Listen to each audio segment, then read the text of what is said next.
Hi students, నేను మీ Telugu travel మాస్టర్ని. ఈరోజు 7th క్లాస్లోని second semester 11th lesson road safety, రహదారి భద్రత కోసం నేర్చుకుందాం. దీనిలో పార్ట్ 1, పార్ట్ 2, పార్ట్ 3 అలా ఉంటాయి. తెలుగు ట్రావెల్ మాస్టర్ ఛానల్ని ఇప్పటిదాకా సబ్స్క్రైబ్ చేసుకోకపోతే సబ్స్క్రైబ్ చేసుకోండి. నోటిఫికేషన్ కోసం బెల్ సింబల్ ప్రెస్ చేయండి. మీ ఫ్రెండ్స్కి కూడా షేర్ చేయండి. ఈ విధంగా సపోర్ట్ చేయండి.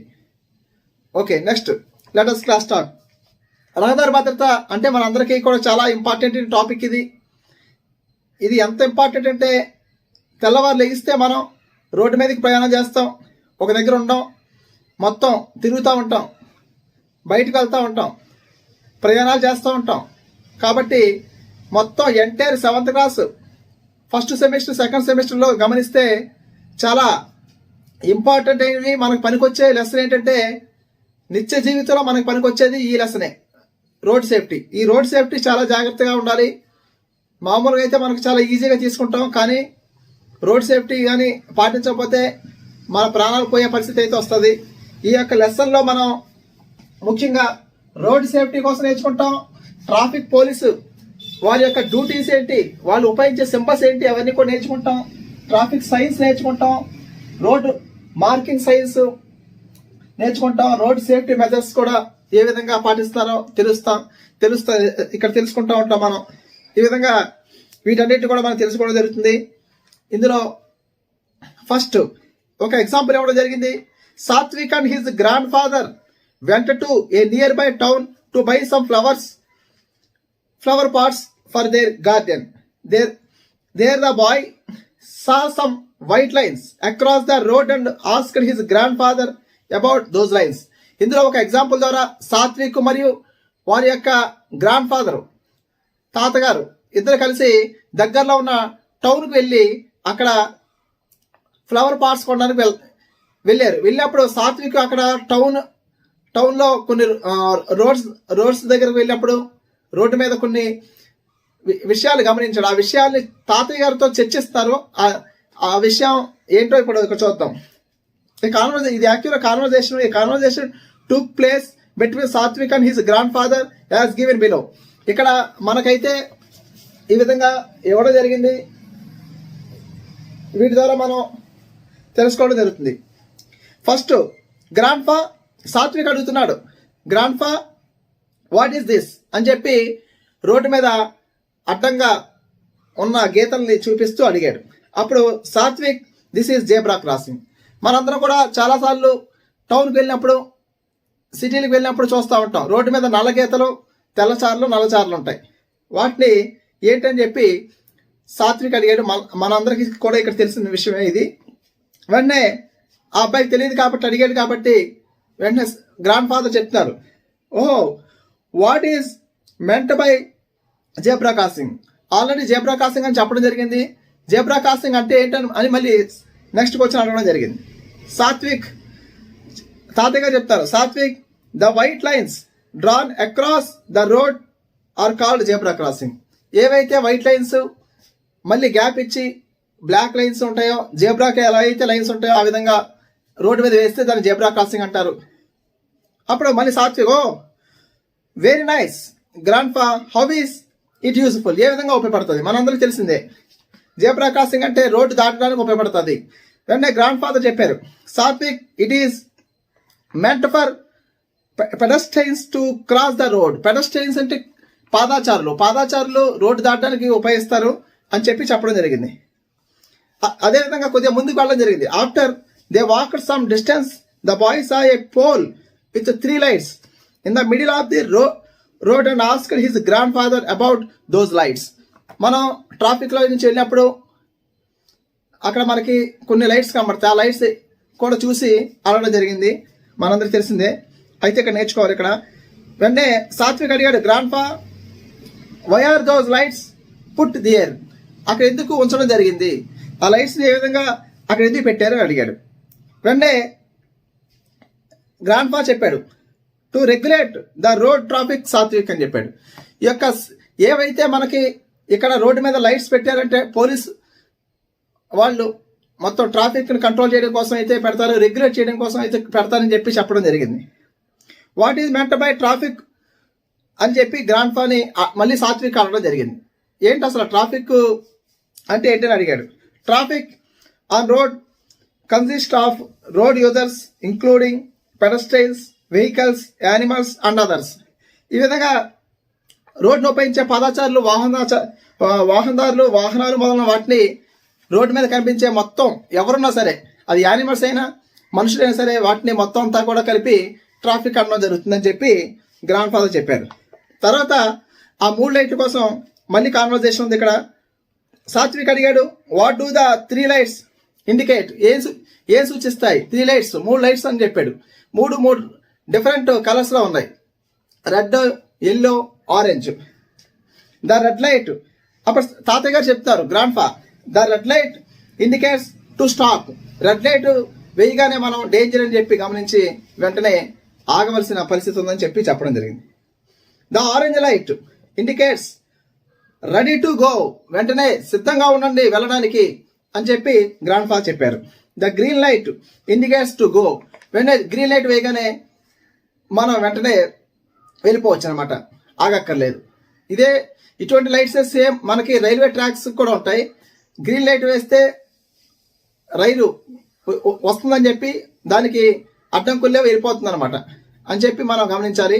రెడ్ లైట్ వేస్తే ఇక్కడ ట్రైన్ ఆగాలని చెప్పి మనకి తెలియజేయడం జరుగుతుంది. అలాగే రోడ్డు కూడా అంతే, ఈ రైల్వే వ్యవస్థ కూడా అంతే. Grandpa, would you explain clearly about road safety కోసం చెప్పని సాత్విక్ అడిగాడు. ఈ రోడ్ సేఫ్టీ కోసం అసలు ఏంటి, నీకు తెలుసున్న విషయం ఏంటి చెప్పని చెప్తే అప్పుడు సాత్విక్, లెట్ మీ ఎక్స్ప్లెయిన్, నేను ఎక్స్ప్లెయిన్ చేస్తానని చెప్పి సాత్విక్ గ్రాండ్ ఫాదర్ అయితే చెప్పడం జరిగింది. సాత్విక్ మరి అతను నెక్స్ట్ స్టూడెంట్స్, రోడ్ సేఫ్టీ, రహదారి భద్రత, ఇప్పుడు దానిలోని ముఖ్యమైన పాయింట్స్ అన్ని కూడా మనం తెలుసుకుందాం. In today's world, road and transport have become an integral part of every human being life. ప్రతి ఒక్కరి జీవితంలో కూడా నేటి ప్రపంచంలో ఈ యొక్క రోడ్డు భద్రత అనేది చాలా ఇంపార్టెంట్ అయిన విషయం, అంతర్భాగంగా మారిపోయింది, ఇంటిగ్రల్ పార్ట్. అదేవిధంగా the present transport system has been minimized, బాగా దూరాలు తగ్గించేసింది. The distances, but it has on the other hand increased the life risk. ఇదేంటంటే దూరాలను అయితే తగ్గించింది కానీ ప్రస్తుతం యొక్క రవాణా వ్యవస్థ చూస్తే కానీ లైఫ్ మాత్రం రిస్క్ లో పెట్టింది. ఈ యొక్క లైఫ్ బాగా రిస్క్ లో పడిందని అర్థం.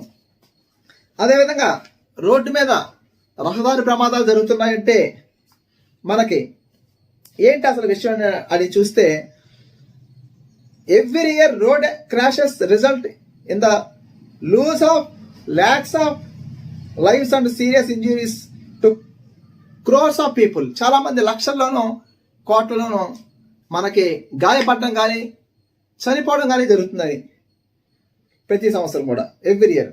ఇన్ ఇండియా ఎస్పెషల్లీ భారతదేశం తీసుకుంటే itself about thousands of people are died in road crashes every year. ప్రతి సంవత్సరం కూడా భారతదేశంలో గణాంకాలు ఏం చెప్తున్నాయంటే మనకి చాలా మంది మరణించడం జరుగుతుంది కేవలం రోడ్డు ప్రమాదాల వల్లనే. ఎక్కువ మంది చనిపోవడం రోడ్డు ప్రమాదాల వల్ల జరుగుతుంది. In most cases crashes occur either due to carelessness or due to lack of road safety awareness of the road users. ఎవరైతే రోడ్ని యూజర్స్ ఉన్నారో, ఎవరైతే రోడ్ని ఉపయోగించుకుంటున్నారో వాళ్ళు అవగాహన లేకపోవడం, వాళ్ళ కేర్లెస్నెస్ వల్ల, వారి యొక్క అజాగ్రత్త వల్ల రోడ్డు ప్రమాదాలు జరుగుతున్నాయని చెప్పి చెప్పడం జరుగుతుంది. Hence road safety education is an essential as any other basic skill of survival. ఈ విధంగా మనకి ప్రాథమిక నైపుణ్యాల వల్లే మనం రోడ్డు భద్రతని కట్టుదిట్టంగా ఈ యొక్క రహదారి భద్రత విద్య నేర్చుకోవడం ద్వారా వీటిని మనం తగ్గించగలుగుతాం. ఈ యొక్క రోడ్ సేఫ్టీ మనకి దైనందిన జీవితంలో కంపల్సరీ మనం తెలుసుకోవాలని చెప్పడం జరిగింది. నేను మీకు ఇందాకే చెప్పాను, 7th క్లాస్ టెక్స్ట్ బుక్లో రోడ్డు భద్రతా విద్యను ఎవరైతే సరిగ్గా అవగాహన చేసుకుని పాటిస్తారో వారికి లైఫ్లో రిస్క్ బాగా తక్కువగా ఉంటుందని నేను చెప్తున్నాను. అలాగే effective road safety education will give students opportunities to develop the knowledge, skills and attitudes to help themselves make informed safer decisions in traffic and traffic environment. ఇవన్నీ కూడా మనం తెలుసుకోవడం వల్ల ట్రాఫిక్ గురించి అవగాహన, సురక్షితమైన ప్రయాణాలు ఇవన్నీ కూడా మనకు తెలుస్తాయి. దానివల్ల మన సామర్థ్యం పెరుగుతుంది, మన యొక్క రిస్క్ తగ్గుతుంది లైఫ్లో. It involves rules such as speed limits and those about drunk and driving. తాగి డ్రైవింగ్ చేస్తూ ఉంటారు, బైక్ డ్రైవింగ్ కానీ, కార్ డ్రైవింగ్ కానీ, ఏదైనా సరే మోటార్ వెహికల్ డ్రైవింగ్ కానీ, సైకిల్ కూడా, ఈవెన్ సైకిల్ కూడా తాగి మాత్రం డ్రైవ్ చేయడానికి వీల్లేదు. And control systems such as traffic science and road marking science. ఇవన్నీ కూడా మనకి డ్రైవింగ్ నియమాలు, ట్రాఫిక్ సంకేతాలు మరియు రోడ్డు మార్కింగ్ సంకేతాలు వంటి నియంత్రణ వ్యవస్థలకు సంబంధించినవి. ఇవన్నీ కూడా మనం మంచి ట్రాఫిక్ వాతావరణం సామర్థ్యాన్ని పెంచుకోగలిగితే, వీటన్నిటి కూడా మనం తెలుసుకోగలిగితే మన లైఫ్ చాలా హ్యాపీగా ఉంటుందని చెప్పడం జరిగింది. Next, students, need and significance of road safety education.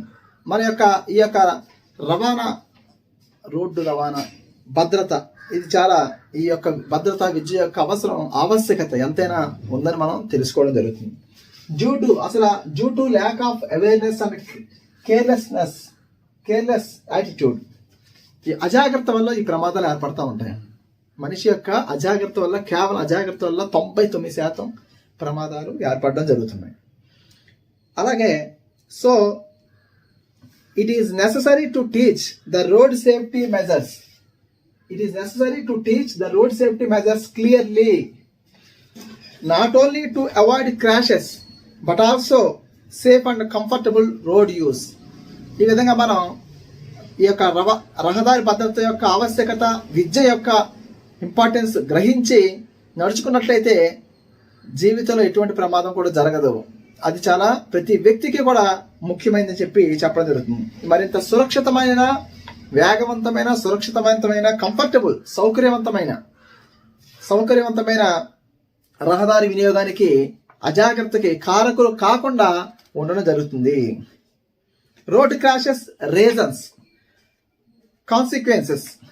అసలు ఈ యొక్క రహదారి ప్రమాదాలు కారణాలు, ప్రైమరీ కారణాలు ఏంటి? మామూలుగా అయితే మనం చెప్పేస్తాం, అజాగ్రత్త వల్ల యాక్సిడెంట్ జరిగింది, అనుకోకుండా జరిగిన విషయాన్ని ప్రమాదం అంటారు. అనుకోకుండా ఒక యాక్సిడెంటల్ గా జరిగిన సిచ్యువేషన్ మనం యాక్సిడెంట్ గా భావిస్తాం. దానిలో మనకు చాలా రకాల రీజన్స్ ఉంటాయి. ఆ రీజన్స్ ఏంటో చూద్దాం. రోడ్ క్రాషెస్, ఇందులో విలేజ్ లో, గ్రామీణ ప్రాంతాల్లో రహదారి ప్రమాదాల కారణాలు ఏంటి? Causes for road accidents in rural areas and urban areas, రెండు కూడా వేరువేరుగా మనం నేర్చుకోవడం జరుగుతుంది. Road crashes. A road crash is defined as a crash involving at least one vehicle on a road open to public traffic in which at least one person is injured or died and caused damage to physically properties. ఎటువంటి మనిషి ప్రమాదాల వల్ల, మనుషులు చేసే పనుల వల్ల, vehicles ట్రాఫిక్లో నడపడం ద్వారా కానీ, లేదా ట్రాఫిక్ లేనప్పుడు నడపడం వల్ల కానీ, ఏదైనా సరే వ్యక్తులు ప్రమాదాలకు గురవడం జరుగుతుంది. అదేవిధంగా ఇక్కడ మరణించడం జరుగుతుంది, గాయపడడం జరుగుతుంది, లేదా కాలు చేతులు పోవడం జరుగుతుంది, బ్రేకింగ్ విరగడం జరుగుతుంది, లేదా భౌతిక ఆస్తులకైతే నష్టం అయితే జరుగుతుందంట. ఫిజికల్ ప్రాపర్టీస్ డ్యామేజ్ అవుతూ ఉంటాయి. ఈ విధంగా most of the road accidents occurred only due to the mistakes done by human beings. మానవ తప్పిదాల వల్ల రోడ్డు ప్రమాదాలు అయితే జరుగుతాయి. However they are avoidable. అయితే ఏదైనా దీన్ని మనం ఎలా జరిగినప్పటికీ దీన్ని పూర్తిగా అరికట్టగలిగితే మనం లైఫ్ రిస్క్లో పడదు, అవతల వాళ్ళ లైఫ్ కూడా రిస్క్లో పడదు. ఒకరు చేసిన పని వల్ల అవతల సైడు వాళ్ళు కూడా రిస్క్లో పడతారు. కాబట్టి ఒకరు చేసిన తప్పు వల్ల అవతల వాడు ప్రమాదానికి గురైనప్పుడు చాలా బాధాకరమైన విషయం అన్నమాట. Okay, causes for road accidents in rural areas.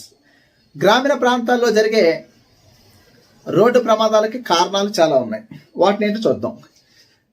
గ్రామీణ ప్రాంతాలంటే మనకు ఎక్కువగా యానిమల్స్ ఆవులు, గేదెలు, బఫెలోస్ అండ్ కౌస్, ఆక్సెస్ ఇవన్నీ కూడా కనబడుతూ ఉంటాయి. అలాగే మనకి ఈ యొక్క జంతువులు పెంపు డొమెస్టిక్ యానిమల్స్ ఇవి కూడా కనబడుతూ ఉంటాయి. First of all living animals like buffaloes, goats, sheeps etcetera on roads. వాటిని గ్రామాల్లో యథేచ్ఛగా వదిలేస్తూ ఉంటారు. వాటిని తప్పించిపోయి మనకు ప్రమాదం జరుగుతూ ఉంటుంది. Next using tractors with cage wheels. Tractors అక్కడ దమ్ము సెట్లు అంటారు. ఈ యొక్క దమ్ము సెట్లుతో, అలాగే మామూలు ట్రాక్టర్కు ఉండే పెద్ద చక్రాలు కాకుండా వాటిని తీసి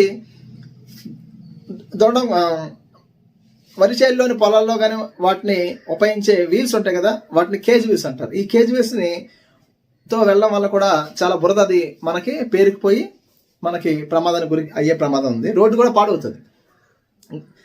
heavy vehicles like proclainer cause path holes on roads. పెద్ద పెద్ద వెహికల్స్ వెళ్ళడం వల్ల మనకి పాత్ హోల్స్, మ్యాన్ హోల్స్ లాగే పాత్ హోల్స్ అనేవి ఏర్పడతా ఉంటాయి. భారీ వాహనాల వల్ల రోడ్లు ఏమవుతాయంటే పాడవుతాయి. తారు రోడ్లు కానీ, మామూలుగా కచ్చా రోడ్లు కానీ, పక్కా రోడ్లు కానీ. Piling up a grass, dumping of garbage on road sides and corners.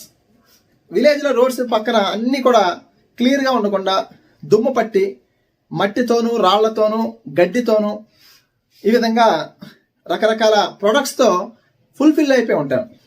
వాటి వల్ల మనం చూసుకోం. అవన్నీ మనకి రోడ్డు మీద యాక్సిడెంట్కి గురయ్యే ప్రమాదం ఉందని మనకి అవి ఇండికేట్ చేస్తూ ఉంటాయి. అలాగే traffic caused by village fairs and markets. గ్రామాల్లో అప్పుడప్పుడు సంతలు జరుగుతూ ఉంటాయి. ఆ సంతల వల్ల, పశువుల సంతల వల్ల, మేకల మంద వల్ల ఎక్కువగా మనకి యాక్సిడెంట్లు కూడా జరుగుతూ ఉంటాయి. అవి తెలియకుండా మన వైపు మనం అంటే కొంచెం మైండ్తో ఆలోచించి మనం రోడ్డు మీద ప్రయాణం చేస్తాం. కానీ యానిమల్స్కి ఆ మైండ్ ఉండదు. యానిమల్స్ అడ్డంగా వచ్చేయచ్చు. అప్పుడు ఈ సంతల వల్ల, వీటి వల్ల మనకి రిస్క్ జరిగే ప్రమాదం ఉంది. Next drying piles of grain in the roads. ఈ యొక్క రోడ్డు మీద మనకి ఆరు బయట ఏం చేస్తారంటే ధాన్యాన్ని ఆరబెట్టేస్తారు, పంటల్ని ఆరబెట్టేస్తూ ఉంటారు. గడ్డిని మొత్తం అన్నిటి కూడా రోడ్డు మీద వేసేస్తారు. అలాంటివి కూడా ప్రమాదానికి గురవుతాయి. నెక్స్ట్ ఈ విధంగా గ్రామాల్లో అయితే మనకి అనేక రకాల కాజెస్ ఉన్నాయి. Causes for road accidents in various reasons. అలాగే అర్బన్లో ఎలా ఉంది? అర్బన్ అంటే మామూలుగా ట్రాఫిక్, కింద చెప్పుకున్నట్టు ట్రాఫిక్, జేబ్రా క్రాసింగ్ అవి చెప్పుకున్నాం. ఆ విధంగా town area or urban area, city ఏరియాలో ఎలా ఉన్నాయి? Causes for road accidents in urban areas చూస్తే over speed and recklessness driving. చాలామంది ర్యాష్గా వెళ్తూ ఉంటారు. ఈ ర్యాష్గా వెళ్ళినప్పుడు ఎలా వెళ్తారో తెలియదు, ఇలా ర్యాండమ్గా జిగ్జాగ్గా వెళ్తూ ఉంటారు వాటిని, వెహికల్స్ని. ఆ విధంగా నడపడం వల్ల డైరెక్ట్గా స్ట్రైట్గా ఓ పద్ధతిలో వెళ్తే అర్థమవుతుంది. కానీ ఈ రోడ్ సేఫ్టీలో మనకి ఏంటంటే సేఫ్టీ మెజర్స్ ఏమి ఉండవు. వాళ్ళు ఇష్టం వచ్చినట్టు recklessness driving, drunk and drive ఈ మధ్యన ఎక్కువగా చూస్తాం. పోలీసు వాళ్ళు మిషన్లు పెట్టి ఇలాగ డ్రంక్ అండ్ డ్రైవ్ పెట్టి ఊదమంటున్నారు. డ్రంక్ అండ్ డ్రైవ్ ఎక్కువగా ఉంటుంది. తాగి డ్రైవింగ్ చేయడం, కారు కానీ, బైక్ కానీ, ఏదైనా సరే motor vehicle. Using mobile phone while driving. చాలామంది మొబైల్ ఫోన్స్ని ఇలా పెట్టుకుంటూ వాళ్ళు నడుపుకుంటూ వెళ్తూ ఉంటారు. దానివల్ల మనకి కాన్సన్ట్రేషను మనకి ఫోన్ మీద ఉంటుంది 50%, 50% డ్రైవింగ్ మీద ఉంటుంది. అంటే 50% డ్రైవింగ్ మీద లేకపోవడం వల్ల మనకి యాక్సిడెంట్ జరిగే ప్రమాదం అయితే ఉంది ఇక్కడ. అలాగే డిస్ట్రాక్షన్ ఆఫ్ ద డ్రైవరు పరధ్యానంగా ఉండడం, అలిసిపోవడం వల్ల, నిద్ర లేమి వల్ల, నిద్ర పోకపోవడం వల్ల రాత్రి అంతా డ్రైవింగ్ చేస్తాడు, పగలు ఇంటికి చేరుకోవాలనే వేగంతో వెళ్తాడు, లేదా పగలు నిద్ర వచ్చేస్తాడు అనమాట. ఈ విధంగా కూడా పరధ్యానంతో ఉండడం, లేదా వేరే ఇంటి దగ్గర ఉన్న ప్రాబ్లమ్స్ ఆలోచిస్తూ డ్రైవింగ్ చేయడం, లేదా మరేదైనా విషయాన్ని మైండ్లో పెట్టుకుని డ్రైవింగ్ చేయడం, దీనివల్ల పరధ్యానం అంటారు దీన్ని, డిస్ట్రాక్షన్. Signal jumping. కొంతమంది ర్యాష్ డ్రైవింగ్ చేయడం వల్ల సిగ్నల్స్ని, ట్రాఫిక్ రూల్స్ని పాటించకపోవడం వల్ల సిటీలో మనకి వాళ్ళ ప్రమాదానికి గురయ్యే ప్రమాదం.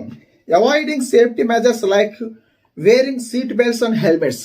బైక్ నడిపినప్పుడు, ద్విచక్ర వాహనం నడిపినప్పుడు compulsory we must wear helmet. అలాగే కార్ డ్రైవింగ్ చేసేటప్పుడు మాత్రం కంపల్సరీ సీట్ బెల్ట్ పెట్టుకోవాలి. ఇటువంటి సీట్ బెల్ట్లు ప్రమాదం నాకు జరగదు కదా అని చెప్పి సీట్ బెల్ట్ మేము పెట్టుకోను ఈసారికి అని చెప్పి అనుకుంటాం, కానీ ప్రమాదాలన్నీ కూడా చెప్పి రావు. కాబట్టి కంపల్సరీ మనం సీట్ బెల్ట్ అయితే పెట్టుకోవాలి. Avoiding safety. Next, non adherence to lane driving and overtaking in a wrong manner. సరిగ్గా మనం డ్రైవింగ్ చేయాల్సిన విధంగా చేయకపోవడం వల్ల, ఎదుటివాడికి అర్థం అవ్వకపోవడం వల్ల మన డ్రైవింగ్ వాడొచ్చి కన్ఫ్యూజ్ అయ్యి మన వెహికల్ డాష్ అవ్వచ్చు. కాబట్టి తప్పుడు పద్ధతిలో వాహనాలను అధిగమించడం వల్ల కూడా సిటీలో, అర్బన్లో మనకి ఈ విధంగా జరుగుతుంది. అలాగే రహదారి ప్రమాదాలకు ఇతర కారణాలు, ఇంకా చాలా కారణాలు ఉన్నాయి. ఇప్పుడు మనం రూరల్లో నేర్చుకున్నాం, అర్బన్లో నేర్చుకున్నాం. Some other reasons for road accidents. Thick fog during winter season causes road accidents. శీతాకాలంలో మంచు. ఈ మంచు వల్ల దేశంలో చాలా చోట్ల, ఉత్తరాదిన ముఖ్యంగా హిమాలయ పర్వతాల దగ్గర, అలాగే మొత్తం శీతాకాలం అయితే మంచు చాలా, మొత్తం ఫిబ్రవరి ముఖ్యంగా జనవరి నెలలో ఫాగ్ ఎక్కువగా పట్టేస్తుంది. అప్పుడు వెహికల్స్ అవతల వైపు మనకి ఏం వస్తుందో తెలియదు, మనం కనీసం ఆ లైట్ కూడా కనపడదు. అలాంటప్పుడు కూడా మనకి యాక్సిడెంట్స్ ఇది జరుగుతూ ఉంటాయి. During rainy season. రైనీ సీజన్లో, వింటర్ సీజన్ అలా జరిగితే రైనీ సీజన్లో ఎలా ఉంటుంది? Rainy season path holes and the accumulation of mud cause to skid. బురద వల్ల అలాగే మనకి ఎక్కువగా పేరుకుపోవడం వల్ల, గ్రామీణ ప్రాంతాలు ముఖ్యంగా రోడ్లు పాడవడం వల్ల, గుంతలు కనపడకపోవడం వల్ల ఈ యొక్క యాక్సిడెంట్లు అయితే జరుగుతూ ఉంటాయి. Drainage, pot holes, man holes. High temperatures during summer cause melting tar on roads. తారు బాగా కరిగిపోవడం వల్ల, తారు జారిపోవడం వల్ల, స్కిడ్ అవ్వడం వల్ల ఇలా జరుగుతుంది. It causes accidents due to sudden out burst of tyres. ఏదైనా సడన్ గా, ఈ హెవీ వెహికల్స్ కి ఫ్రంట్ టైర్ బాగుండాలి, అది కానీ ఏదైనా టక్మని వేగంగా వెళ్ళినప్పుడు, 60-70 కిలోమీటర్ వేగంగా వెళ్ళినప్పుడు పేలిపోయింది అనుకోండి, వెంటనే మన యొక్క మూమెంట్, మన యొక్క వెళ్ళే మార్గం ర్యాండమ్ గా జిగ్జాగ్ అయిపోద్ది అనమాట. అప్పుడు యాక్సిడెంట్ గురయ్యే ప్రమాదం ఉంది, ఫ్రంట్ టైర్ అయితే మాత్రం. అలాగే రకరకాల కారణాలు ఉన్నాయి. Consequence of road accidents. రహదారి ప్రమాదాల పర్యవసానాలు ఇవన్నీ ఇప్పుడు చెప్పడం జరుగుతుంది. ఏం జరుగుతుంది యాక్సిడెంట్స్ జరిగితే? అసలు ఈ ప్రమాదాలు జరిగిపోతూ ఉంటాయి, దానివల్ల ఎటువంటి నష్టాలు జరుగుతాయని చెప్పి ఆలోచిస్తే, ఒకసారి may cause temporary are permanent injury to body. అయితే పూర్తిగా ప్రాణం పోవడం, డైడ్ చనిపోవడం, లేదా ఇంజూరీ గాయపడటం, కాళ్ళు చేతులు ఇరిగిపోవడం, అవయవాలు పాడవడం యాక్సిడెంట్లుగా, లేదా మైండ్ కోమాలకు వెళ్ళడం, ఇటువంటివి కూడా జరుగుతాయి. It may lead to death. చనిపోయే ఆస్కారం ఎక్కువ ఉంటుంది, ప్రాణాపాయ స్థితి వస్తుంది. The family members of the road accident victims suffers. ఒకరు ప్రాణాలు కోల్పోతే వారి పైన ఆధారపడిన ఫ్యామిలీ మెంబర్స్ ఎవరైతే వాళ్ళు చెల్లా చెదురైపోతారు. వారికి భవిష్యత్తు ఇంకా మనకి శూన్యం, నిర్మానుష్యంగా ఉంటుంది. ఒక తండ్రి చనిపోతే పిల్లలు, అలాగే తల్లి, భార్య, వీళ్ళంతా కూడా దిక్కులేని వాళ్ళు అయిపోతారు. వాళ్ళు ఆదాయాన్ని కోల్పోతారు, ఆశ్రయాన్ని కోల్పోతారు, సపోర్ట్ కోల్పోతారు. ఇటువంటివన్నీ కూడా మనం గమనించాలి. It may lead to damage or lose of property. చాలా ఒక్కోసారి మనకి ఏమవుతుందంటే, భౌతికంగా మనకు ఆస్తి కూడా పోతుంది అనమాట. కార్లు ఎంతో ఖరీదైనవి, అలాగే నెక్స్ట్ బైకులు, ఏదైనా సరే ఆస్తి కూడా పాడయ్యే ప్రమాదం ఉందన్నమాట, డ్యామేజ్ అవుతూ ఉంటాయి. It may lead to orphanage or desertion of the family members. మళ్ళీ కుటుంబ సభ్యులు అనాథలుగా మారిపోతారు అన్నమాట, ఆర్ఫన్స్ గా మారిపోతారు, ఆర్ఫనేజ్. తర్వాత తల్లిదండ్రులు ఇద్దరు వెహికల్ మీద వెళ్తూ ఇద్దరు ఎక్స్పైర్ అయ్యారు అనుకుందాం, చనిపోయారు అనుకుందాం. అప్పుడు పిల్లలు ఏమవుతారు? తండ్రి ఉండరు, తల్లి ఉండదు. తల్లిదండ్రులు లేని పిల్లలు ఎంతమంది ఆదరించినా సరే తల్లిదండ్రులు చూసినట్టు వాళ్ళు ఎవరు కూడా వాళ్ళు చూడలేరు. ఈ విధంగా కుటుంబ సభ్యులు విచ్ఛిన్నం అయిపోవడం జరుగుతుంది. ఓకే, ఈ పార్ట్ 1 కానీ మీకు నచ్చినట్టయితే నా వీడియో లైక్ చేయండి. అదేవిధంగా నోట్స్ ఉంది, ఈ నోట్స్ కూడా నేను లింక్ డిస్క్రిప్షన్లో ఇస్తాను, చూడండి. లేదా ప్లేలిస్ట్, నా తెలుగు ట్రావెల్ మాస్టర్ ఛానల్లో ప్లేలిస్ట్లో మీరు 7th క్లాస్ టర్మ్ 1 నోట్స్ ఉంది, టర్మ్ 2 నోట్స్ ఉంది. 6th క్లాస్ టర్మ్ 1 నోట్స్ ఉంది, టర్మ్ 2 నోట్స్ ఉంది. ఇవన్నీ కూడా మీరు నోట్స్ కూడా మీరు రాసుకోవచ్చు. అలాగే లెసన్స్ కూడా ఇలాగా మనం బోర్డు మీద రాసి ఫిజికల్గా చెప్పడం జరుగుతుంది. ఈ యొక్క వీడియో లైక్ చేయండి, మీ ఫ్రెండ్స్కి షేర్ చేయండి, సబ్స్క్రైబ్ చేయండి. Thank you.